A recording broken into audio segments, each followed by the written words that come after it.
যোগ্যতা অথবা যদি আমি বলি যে জনপ্রিয়তার বলে কিন্তু দাগি এবং জঙ্গলি সেম হল পাওয়ার কথা, কিন্তু এটা কিন্তু হবে না। কেন হবে না? সব জায়গায় দাগি সিনেমাটা আসবে। আপনাদের প্রশ্ন হতেই পারে, মামুন ভাই কেন জঙ্গলি যদি ভালো সিনেমা হয়ে থাকে তাহলে জঙ্গলি হল পাবে না, বরবাদ কেন পাবে? এখানেই ফিল্ম পলিটিক্স না ফিল্ম বিজনেস। আপনাদেরকে বুঝতে হবে আলফা এর নেক্সট ছবি হচ্ছে মেগা স্টারের শাকিব খানের তাণ্ডব। তাণ্ডব কখন আসবে? নেক্সট ঈদে।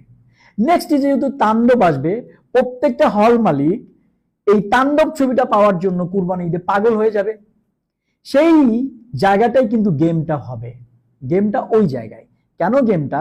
তখন এখন যারা দাগি চালাবে না, তাণ্ডবের প্রডিউসার কিন্তু তাদেরকে তাণ্ডব দিতে যাবে না। এখন বাধ্য হয়ে হল মালিকরা প্রডিউসার চাক, ডিস্ট্রিবিউশন হল চাক বা না চাক, তারাও ডিস্ট্রিবিউশন হাউসের কাছে ভালো থাকার জন্য আনঅফিসিয়ালি বাই ফোর্স হোক বাই যেভাবে হোক সব জায়গায় কিন্তু দাগি সিনেমাটাই বেশি করে ইন করবে। বিকজ যারা দাগি চালাবে না তখন কিন্তু এই যে তাণ্ডবের প্রোডাকশন হাউস তারা কিন্তু আর তাণ্ডব সিনেমা এই হলগুলোকে দিবে না। এটাই হচ্ছে ফিল্ম বিজনেসের পলিসি বা মেকানিজম।